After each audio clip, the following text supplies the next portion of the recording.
Ce matin, j'aimerais vous parler une parole importante, parce que toutes les paroles sont importantes, n'est-ce pas? Il n'y a pas une parole le dimanche qui n'est pas importante.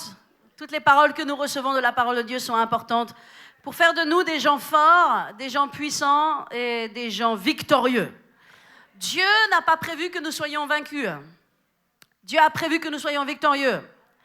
Jésus est mort à la croix, il a pris sur lui nos péchés, nos condamnations, nos iniquités, nos transgressions. Et lui, il est allé à la croix et il a donné sa vie, puis il est ressuscité pour que nous ayons la vie. Et non seulement la vie, mais il a dit, je suis venu vous donner la vie, mais la vie en abondance.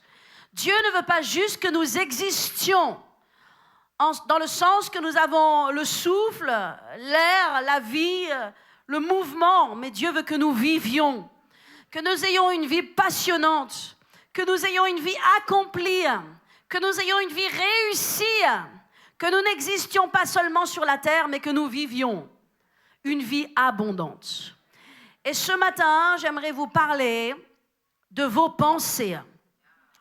J'ai un sujet important que je n'adresse pas souvent, probablement pas assez souvent. Je veux vous parler de l'importance de vos pensées. Alléluia. Et de l'importance d'être propriétaire de vos pensées. Vous pouvez être propriétaire de vos pensées. Alléluia. Amen. Ça veut dire que dans mon corps et dans ma vie, c'est moi qui pense. Et je pense comme je veux penser. Et pas comme on m'impose de penser. Ou pas comme je ressens de penser. Mais je veux penser certaines pensées. Nous ne pouvons pas accueillir dans notre vie toutes les pensées. Votre vie n'est pas une poubelle où vous accueillez toute forme de pensée et toute forme de choses. Non, nous devons être sélectifs. Alléluia. Et il est important dans notre vie de penser des pensées qui soient bonnes, des pensées qui soient justes, des pensées qui soient saines, des pensées positives, constructives, des pensées d'acceptation de soi et d'acceptation des autres, des pensées d'estime de nous-mêmes et non le contraire, des pensées de faveur, de réussite, de succès et de possibilité. Est-ce que je peux entendre un amen pour cela? Pour être heureux, vous devez avoir des bonnes pensées. Nous devons avoir des pensées puissantes, des pensées fortes et non des pensées mauvaises et des pensées destructives. La parole de Dieu est pleine de bonnes pensées. En fait, la parole de Dieu est remplie de promesses. Chacune de ces promesses sont des promesses magnifiques, sont des promesses puissantes, sont des promesses qui sont pleines d'espoir et de force. Il n'y a pas dans la parole de Dieu un message qui soit un message de dépression ou de condamnation. La Bible dit qu'il n'y a plus de condamnation pour ceux qui sont en Jésus-Christ. Jésus nous a libérés de toute condamnation et de toute culpabilité. La Bible n'est pas un livre de culpabilisation, de condamnation. La Bible est un livre de vie, de réussite, de succès avec Dieu. Moi et Dieu, nous sommes la majorité. Moi et Dieu, nous réussissons dans la vie. Moi et Dieu, nous marchons ensemble. Alléluia. Je ne suis pas seul dans ce monde, mais Dieu est avec moi. Donc, vous devez comprendre que nos pensées, et surtout les pensées que nous avons l'habitude de penser, les pensées qui sont répétitives, les pensées qui reviennent, les pensées habituelles, elles sont très importantes. C'est véritablement un royaume. Nos pensées sont un royaume à eux tout seuls. Nous pensons des milliers de pensées dans la journée. À partir du matin, lorsque vous vous levez, vous pensez que la maison est silencieuse parce que personne ne vous parle. Mais en fait, dès que vous avez mis le pied par terre, vous avez des pensées. En fait, votre vie n'est jamais silencieuse parce que votre pensée est toujours active. Mais la question est, comment est-ce que vous pensez? Est-ce que vous pensez lorsque vous levez, oh, c'est encore une journée difficile. Oh, je vais encore aller dans ce même travail. Je vais voir ces mêmes collègues. C'est toujours les mêmes difficultés. J'y arriverai jamais dans la vie. Oh, j'aurai jamais mon appartement. J'aurai jamais ma voiture. J'aurai jamais mon permis. Ou bien est-ce que vous pensez, ah, c'est une belle journée. C'est une journée dans laquelle je vais réussir aujourd'hui. Je vais être heureux dans cette journée. Il y a plein de bonnes choses qui m'attendent dans cette journée. Alléluia. J'ai la joie de Dieu. J'ai la paix avec moi. Je vais réussir cette journée. Vous devez comprendre que le matin, dès le matin, lorsque vous vous levez, votre pensée, elle vous parle. Sauf que votre pensée, vous ne pouvez pas lui laisser dire tout ce qu'elle veut dire. Vous devez contrôler votre pensée et avoir le contrôle, effectivement, sur votre pensée. Alléluia. Beaucoup de gens pensent que les pensées, c'est comme une vapeur, c'est comme une fumée, c'est quelque chose d'immatériel. Bien sûr, les pensées sont immatérielles. Les gens pensent que les pensées, on peut avoir toute espèce de pensée. Elles ne sont pas importantes, elles ne nous affectent pas, elles ne nous influencent pas, elles n'ont pas de conséquences sur notre vie. Il n'y a rien de plus faux que cela. Les pensées, aussi immatérielles soient-elles, sont très réelles et elles dictent votre vie. Vos pensées vous conduisent dans la direction dans laquelle vous pensez. Donc c'est très important de vérifier vos pensées, de sonder vos pensées, de faire attention à ce que vous pensez et de ne pas vous permettre de penser tout et n'importe quoi. Est-ce que je peux entendre un amen pour cela? Parce que la réalité, c'est que nos pensées influencent nos décisions. Elles influencent nos choix. Elles influencent nos comportements. Alléluia. Il y a des livres qui ont été écrits, et probablement cela vient d'un proverbe qui est dit « L'homme est le reflet de ses pensées ». Et c'est vrai, l'homme est le reflet de ses pensées. Il est ce qu'il pense. Je suis ce que je pense. Or, si ce que je pense n'est que négatif, n'est que oppression et dépression et culpabilisation, et colère et haine et dispute et revanche et vengeance, je suis une pauvre personne. Je n'ai pas grand-chose à donner. Si mes pensées sont ces pensées-là, si ce sont les pensées que j'accueille pour ma vie, si je passe ma vie à penser « je ne suis pas ceci, je ne suis pas cela, je n'ai pas ceci, et je n'ai pas cela, et je n'aurai jamais ceci, et je n'aurai jamais cela », je ne vais pas aller bien loin dans la vie. Parce que l'homme, oui, il est le reflet de ses pensées. La réalité, ce n'est pas un proverbe qui a inventé cela. C'est écrit dans la parole de Dieu depuis des milliers d'années. Bien avant que ce proverbe, l'homme est le reflet de ses pensées, existe. La réalité, c'est que le proverbe 23, prenez la référence verset 7, nous dit « Car il est comme les pensées de son âme. » Car il est qui il est, l'homme. La femme est comme les pensées de son âme. Mes amis, si vous n'êtes pas satisfait de qui vous êtes, si vous n'aimez pas qui vous êtes, si vous en avez marre d'être dépressif ou déprimé et de ne pas être la personne que vous aimez d'être, changez vos pensées et vous changerez qui vous êtes. La Bible est pleine de pensées de foi. Je méditais cette semaine sur le psaume 103. Quel psaume magnifique que le psaume 103. Voyez-vous, j'ai passé ma semaine dans le psaume 103. Et je ne voulais même pas sortir du psaume 103 parce que le psaume 103, il est juste tellement beau. Il n'y a rien à jeter dans le psaume 103. Tout est bon, tout est beau. Je vais vous le lire rapidement. Cela nous montre ce que dit la parole de Dieu à propos de Dieu, à propos de nous, à propos de tout. C'est David qui dit « Mon âme bénit l'Éternel et que tout ce qui est en moi bénisse son saint nom. » Le psaume commence dans la joie. Il commence « Mon âme bénit l'Éternel ». Combien de gens maudissent leur vie? Combien de gens maudissent même le jour de leur naissance? Mais le psalmiste dit « Mon âme bénit l'Éternel et que tout ce qui est en moi bénisse son saint nom. » Alléluia. Et puis il dit « Mon âme bénit l'Éternel et n'oublie aucun de ses bienfaits. » Vous voyez comme c'est positif? Se concentrer sur les bienfaits de Dieu. Pensez à ce que Dieu vous a fait. Vous n'êtes pas là ici par hasard. Vous êtes là parce que Dieu vous a fait du bien. Vous êtes là parce qu'un jour vous avez rencontré Jésus, que Jésus a changé votre vie et que vous avez un témoignage et que vous pouvez dire ce que Jésus apporte dans votre vie. Dieu a amené des bienfaits dans notre vie. Alléluia. Nous servons un Dieu vivant. Nous ne servons pas un Dieu mort. Nous servons un Dieu qui nous bénit, qui nous aide, qui nous parle, qui nous conduit, qui nous connaît. Nous servons un Dieu d'amour. Et le psalmiste dit, n'oublie aucun de ses bienfaits. C'est lui qui pardonne toutes tes iniquités et qui guérit toutes tes maladies. Je ne vous entends pas. Yeah. C'est lui qui délivre ta vie de la fosse. C'est pas beau ça? C'est Dieu qui délivre ta vie de la fosse. La fosse, c'est la mort. C'est Dieu qui délivre ta vie de la fosse. Alléluia. Qui te couronne? Dieu te couronne. Il te met une couronne sur la tête. Qui te couronne de bonté et de miséricorde. Dieu nous couronne de sa bonté. Il met sur notre tête une couronne de bonté, de sa bonté et de sa miséricorde envers nous.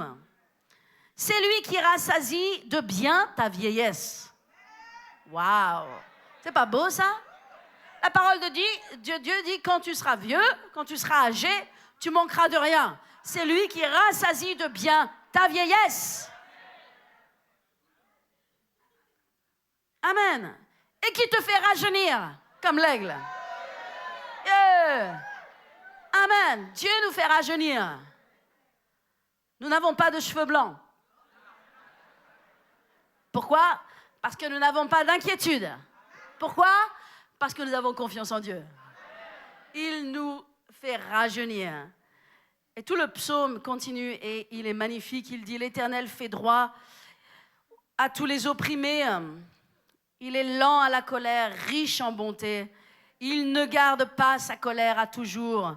Il ne nous traite pas selon nos péchés. C'est pas beau ça? Et il ne nous punit pas selon nos iniquités. Mais autant les cieux sont élevés au-dessus de la terre, autant sa bonté est grande pour ceux qui le craignent. Amen. Autant l'Orient est éloigné de l'Occident, autant il éloigne de nous nos transgressions. Je vous dis, c'est bon comme du miel. Alléluia. Comme un père a compassion de ses enfants, l'Éternel a compassion de ceux qui le craignent. Car il sait de quoi nous sommes formés, il se souvient que nous sommes poussière. Tout le psaume continue et est magnifique. Dire la parole de Dieu, elle est puissante, elle est positive, elle est pleine d'amour, pleine d'acceptation. Et ce sont ces pensées-là que nous devons avoir en nous. Vous ne pouvez pas penser toute espèce de pensée négative et espérer réussir. Vous ne pouvez pas penser des pensées de tristesse et espérer être dans la joie. Vous ne pouvez pas penser des pensées de découragement et vous attendre à aller de l'avant. Vous ne pouvez pas penser des pensées de haine, de colère et de revanche et penser être en harmonie avec les gens. Vous comprenez? Vous devez faire attention à ce que vous pensez.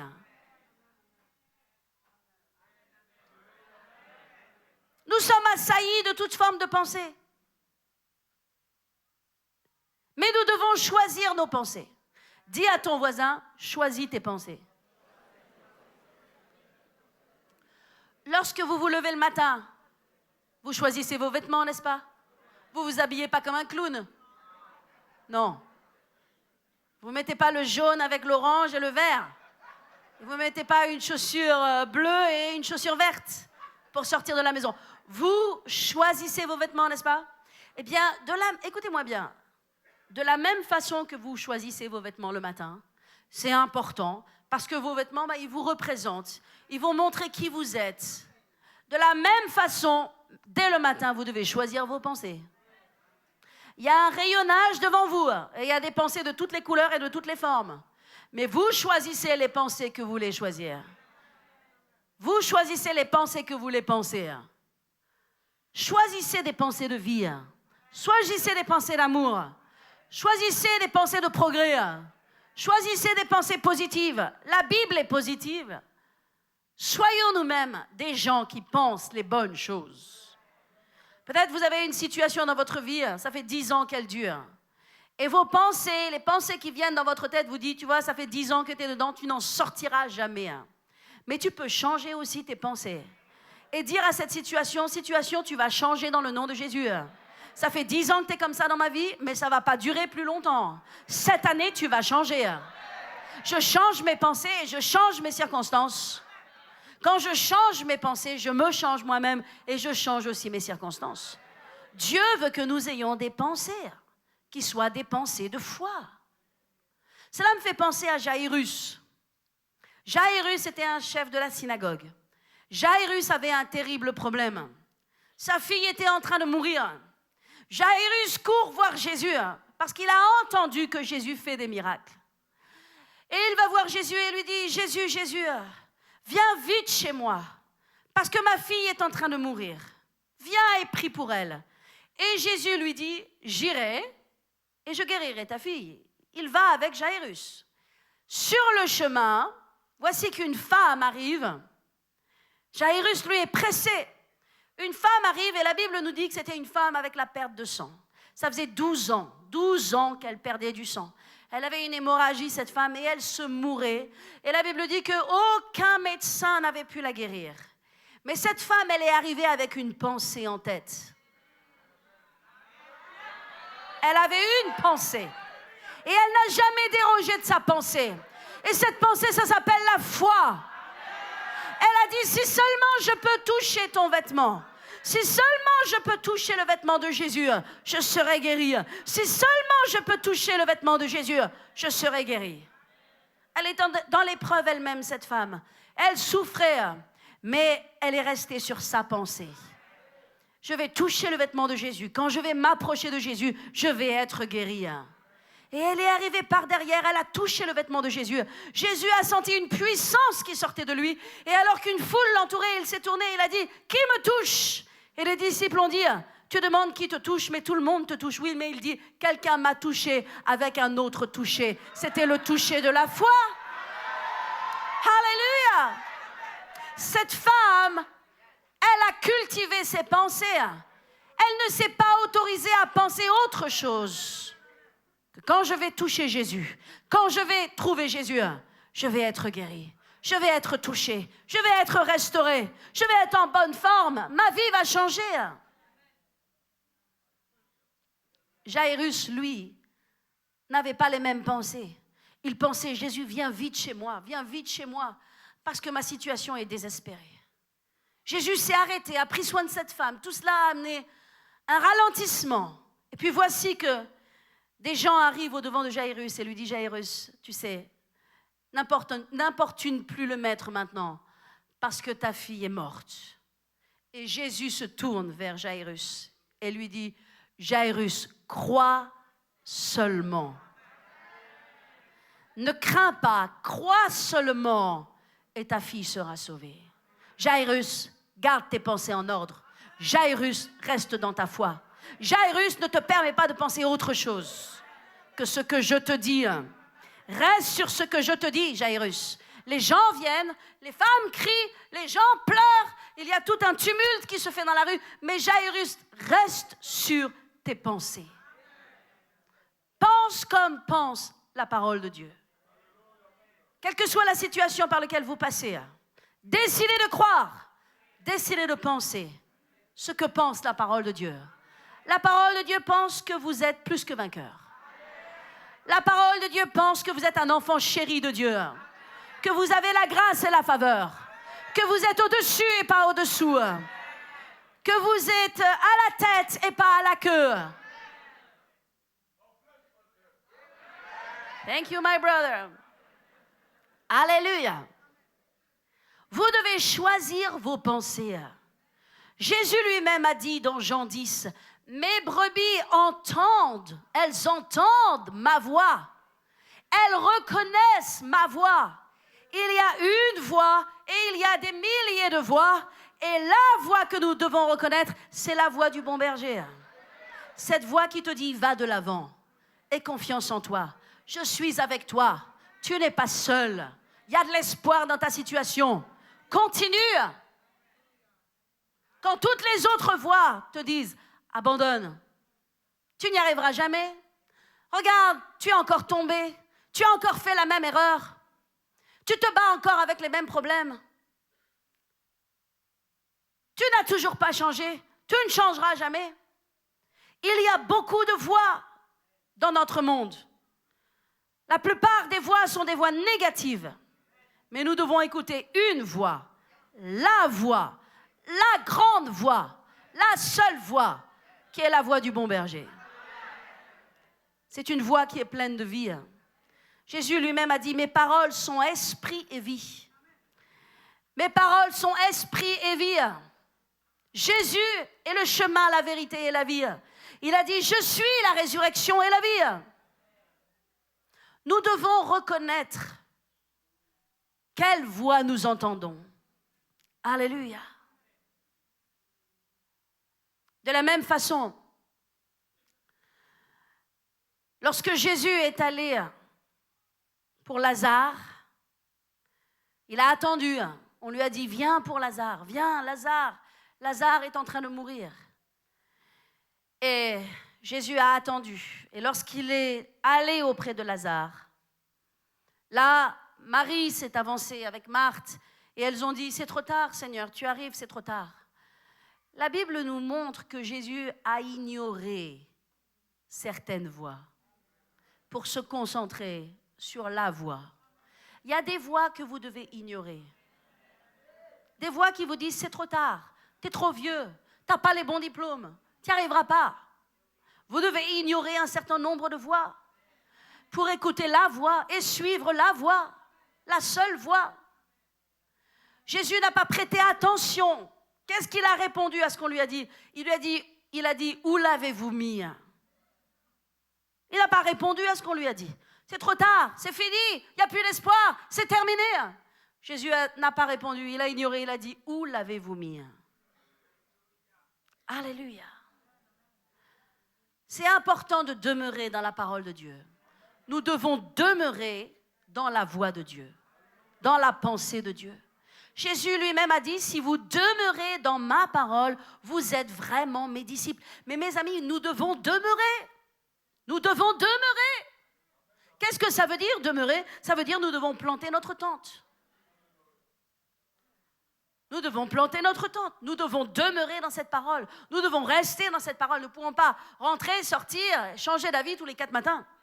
Nous devons décider ce que nous voulons entendre, ce que nous voulons penser et la direction que nous voulons pour notre vie. Alléluia. Si vous demeurez dans mes paroles, vous êtes vraiment mes disciples. Alléluia. Ne demeurez pas sur des paroles d'échec. Ne demeurez pas sur des paroles d'accusation et de sous-estimation. C'est incroyable comme on peut être notre pire ennemi et se sous-estimer. Combien de fois il y a une voix qui tourne dans votre tête et qui dit « Oh, tu n'as toujours pas maigri. Oh, tu ne t'es toujours pas musclé. Oh, tu n'es pas assez beau. Oh, tu n'es pas assez intelligent. Oh, tu n'as pas passé ces diplômes. Oh, tu n'es pas... » Beaucoup de voix. Mais il faut écouter la voix. Vous ne pouvez pas demeurer dans ces voix. Ces voix qui vous rappellent votre passé, ces voix qui vous rappellent vos erreurs. Vous ne pouvez pas demeurer dans ces voix et penser être victorieux. Vous ne pouvez pas demeurer dans ces voix et penser avoir la victoire. Et je pense au couple aussi ce matin. C'est important. Cette parole, elle est importante pour les couples. Parce que vous ne pouvez pas non plus demeurer dans le passé. Demeurer dans les échecs passés. Et penser construire un couple positif pour l'avenir. Vous avez besoin de demeurer dans les bonnes choses. Alléluia. Les gens pensent, je peux former mon corps. Je dois former mon corps. Je peux discipliner mon corps. Faire de l'exercice. Je peux former ma pensée, ma mémoire et m'exercer à mémoriser. Je peux me discipliner à manger ceci ou ne pas manger cela. Mais les gens ne réalisent pas qu'ils peuvent discipliner leurs pensées. Nous pensons qu'il y a juste le corps que l'on peut discipliner. Rappelez-vous que l'apôtre Paul a dit à Timothée, l'exercice corporel, messieurs, est utile à peu de choses. Mais c'est utile quand même. Mais c'est utile à peu de choses, n'est-ce pas? On peut discipliner notre pensée. Et on doit la discipliner. Alléluia. La former. 2 Corinthiens 10, verset 5. J'aime ce passage parce qu'il nous parle ce matin. Il est écrit « Car les armes », vous connaissez? Car les armes avec lesquelles nous combattons, elles ne sont pas quoi? Charnelles. Mais elles sont puissantes par la vertu de Dieu pour renverser des forteresses. Waouh! Je vais vous le relire. Car les armes avec lesquelles nous combattons ne sont pas charnelles, mais elles sont puissantes par la vertu de Dieu pour renverser des forteresses. Et nous renversons les raisonnements. Parce que les forteresses sont des raisonnements. Et nous renversons les raisonnements et toute hauteur qui s'élève contre la connaissance de Dieu. Et nous amenons toute pensée comment? Nous amenons toute pensée captive à l'obéissance de Christ. 2 Corinthiens 10 nous dit que les armes avec lesquelles nous combattons ne sont pas charnelles, mais elles sont puissantes pour renverser quoi? Des raisonnements. Je vais vous dire une chose. Une des plus grandes limitations que vous avez dans votre vie ne se trouve pas, ce n'est pas le diable, ce n'est pas les démons, c'est les forteresses qui sont construites dans votre pensée. Ces forteresses d'incapacité, ces forteresses de limitation, ces forteresses de sous-estimation, toutes ces forteresses. Dieu nous a donné des armes, et ces armes, c'est la parole de Dieu, pour renverser des forteresses et pour amener toute pensée captive. Ça veut dire qu'il y a des pensées que l'on doit capturer. Vous ne pouvez pas les laisser divaguer dans votre pensée et espérer avoir un bon mariage. Vous ne pouvez pas vous lever le matin, penser les pires choses de votre mari, les pires choses de votre femme, et penser que vous allez avoir juste une belle journée harmonieuse dans votre couple. Un beau Saint-Valentin. Ça ne va pas être possible. Pourquoi? Parce qu'il y a des pensées que vous devez capturer. Elles doivent être captives à l'obéissance de Christ. Vous savez ce que veut dire le mot captive? Le mot captive veut dire amener loin. Et penser qu'on doit amener loin de notre vie. Il y a des pensées qu'on doit rejeter de notre vie. Mais pour cela, mes amis, il faut d'abord les identifier.